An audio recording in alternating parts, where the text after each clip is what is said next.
বসিরহাট শহরের অত্যন্ত গুরুত্বপূর্ণ এই মাটিনমান রোড সংস্কার শুরু হয়েছে।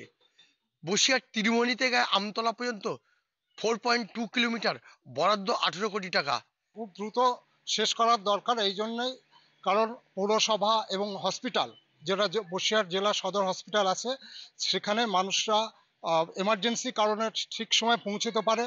এই জন্যে আমাদের সকলের কাছে, আপনাদের কাছে অত্যন্ত আবেদন, খুব দ্রুতভাবে এটা কাজটা শেষ হোক।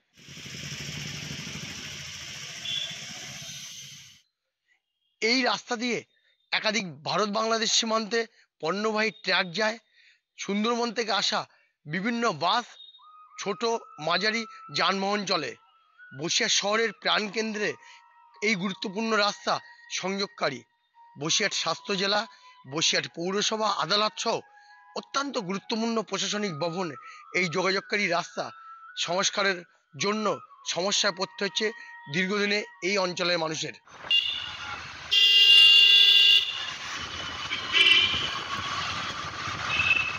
মাটিনমান রোডের মধ্যে অনেক ক্ষেত্রেই ইলেকট্রিক পোল রয়েছে, যেগুলো মাটিনমান রোডের ধারে নয়, মাঝামাঝি জায়গায় রয়েছে।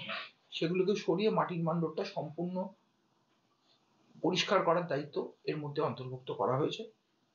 এর সাথে সাথে আমরা সি সসার একটা নতুন ড্রেনের এর মধ্যে ইনক্লুড করেছি।